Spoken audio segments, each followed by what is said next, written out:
I think, at this point, we've discussed a lot about the plans of COMELEC, how they're preparing for the 2022 elections, given how unique this next one will be. We've discussed the VCMs, and Dr.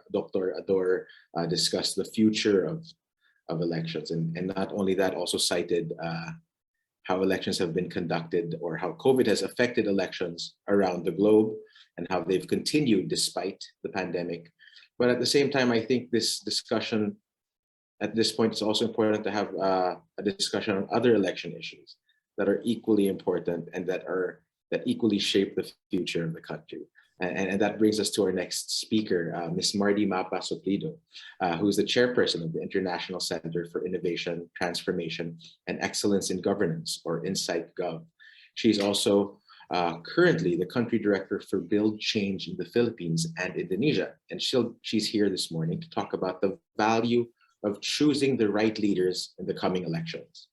So with that, I'd like to turn the floor over to you, Ms. Mardi. Good morning. Good morning. Thanks, Paco, and mayong aga sa tanan.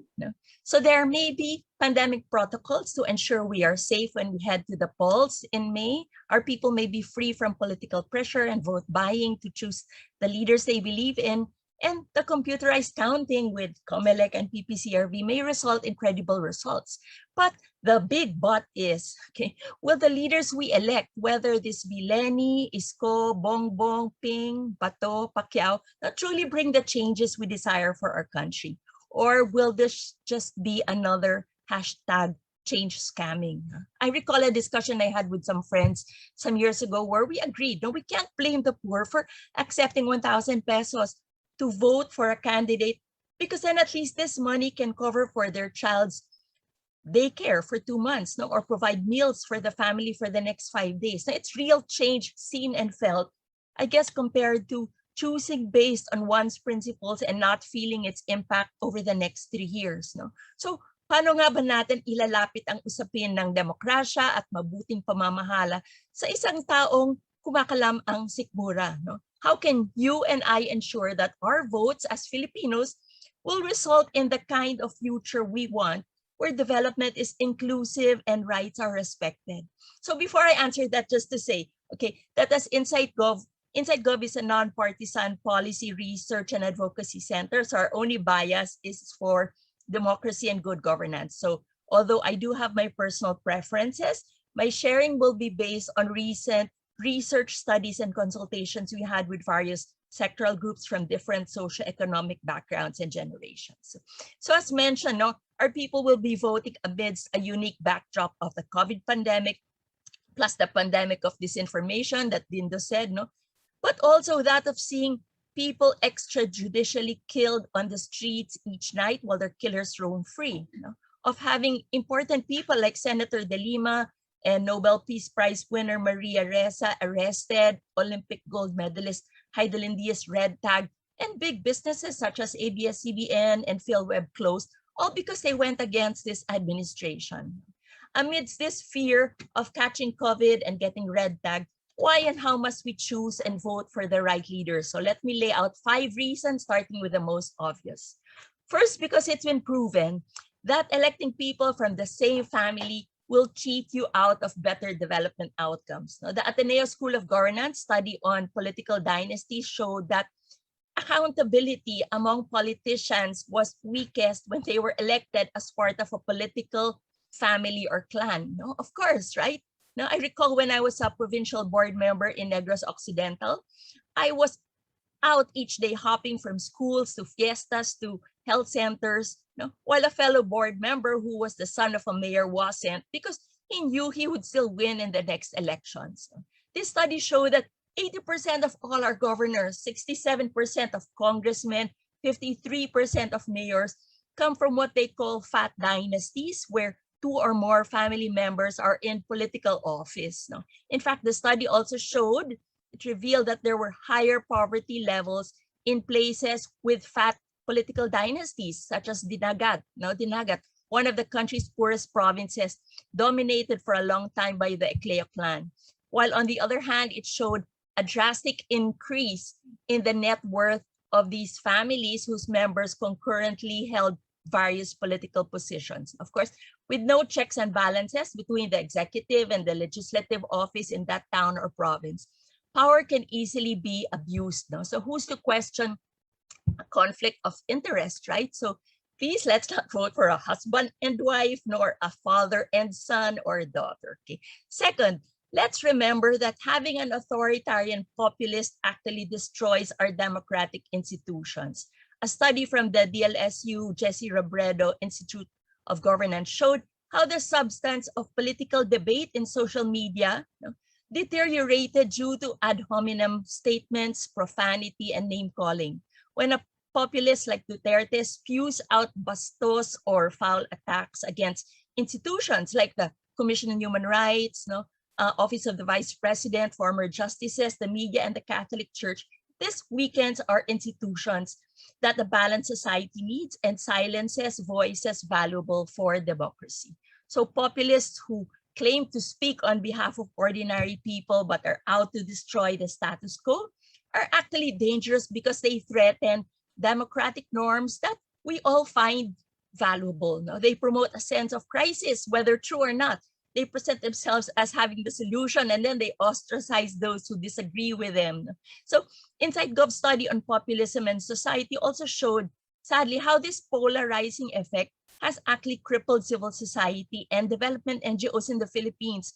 It diminished their voice and role as a countervailing partner, as a countervailing force to government, and spaces for engagement were also limited because NGOs were not seen as natural partners of this administration. Globally, populist governments were 4 times more likely than non-populist ones to cause significant democratic backsliding and harm democratic institutions. So sana, after seeing up close how badly this pandemic has been handled, Filipinos will learn their lesson. Okay. Third, based naman on studies from UP, okay, no matter how much we say we believe in gender equality and detest Duterte's outright misogyny, because the family hierarchy where the tatay is the head of the family is still very strong in our Filipino culture. Many are drawn to choosing leaders who project a strong father figure because it invokes the familiar. For example, this Tatay Digong image that slut-shamed Senators Risa and De Lima, VP Lenny, and Maria Ressa, they still reinforce the father as a disciplinarian. So these studies from UP show that the reason people gravitated towards Duterte was because he positioned himself as a strong surrogate voice for their misery. The voters who listed kamay na bakal, steadfastness, and resolve as preferred qualities equated this with the traditional father figure as protector. So here, our unconscious biases caused discrimination and poor decision-making, working against what we know about how gender equality results in improved economic and social well-being for all. Okay. Fourth, based on several FGDs and consultations we facilitated last year, we found that majority of our participants who were from diverse classes, political backgrounds, want a leader with a mix of cognitive and emotional intelligence. No? Dapat matalino at madiskarte to anticipate and find solutions to the country's problems, pero sana may malasakit at puso rin, capable of empathizing with the plight of our people. They look for simple and authentic leaders because those traits for them indicated solidarity with the poor, because for them, being pro-poor was not because one sympathized with their plight, but because one had personally experienced poverty. Na yung marunong lumingon sa pinanggalingan, like Pacquiao and Isko. They believe a leader can only decide with the best interests of the poor kung naranasan niya rin. Kaya niya mapapaganda ang buhay ng mga hirap. So I guess we saw this work against Mar in 2016. So when people are frustrated with the status quo, wala namang nagbabago kahit sino pa ma-elect. They elect status quo with elite. They equate status quo with elite control, making them want to vote for political outsiders.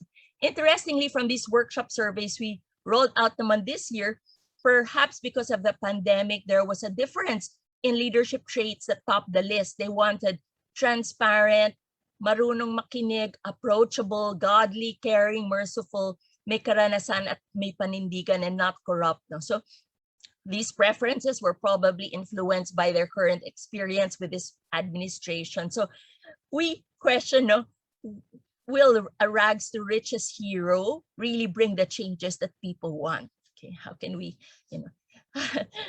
have that analysis with people? And fifth, because sadly, many Filipinos have internalized that we are a poor country narrative, right? Their understanding or perception of democracy and good governance is different from the way those from the West have defined it. A sociological study that checked this perception found Filipinos connected democracy to kalayaan at kaginhawaan. When our economic needs are met, may tubig kami, there is democracy.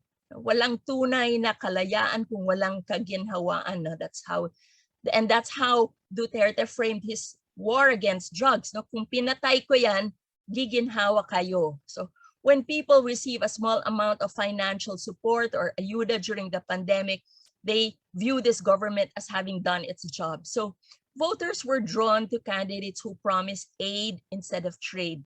This, I believe, is a reflection of people's reaction to the widespread inequality and structural inequity still present in our country. So we believe that a change must prioritize we believe that we have to prioritize voting for the right leaders to get them elected.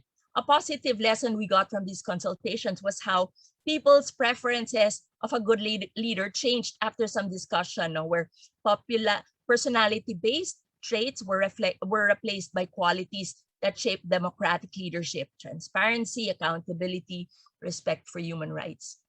So let me just end, by resharing INCITEgov's theory of change, where we say we cannot attain the development outcomes we want if we don't have good governance. We can only have good governance by pushing and practicing democratic politics. So that's the PGD, politics, governance, development. Our call is that we all need to be involved in the campaign, to stop political dynasties, to call out populist disguises, to continue to raise gender awareness, work with sectors to define scorecards that benefit them, and choose leaders who will contribute to democratic reforms. So with that, we say we need to engage broad-based constituencies in real, meaningful discussions if we want to create a government that is responsive, transparent, and accountable to its people. Thanks. Thanks, Ms. Mardi. That was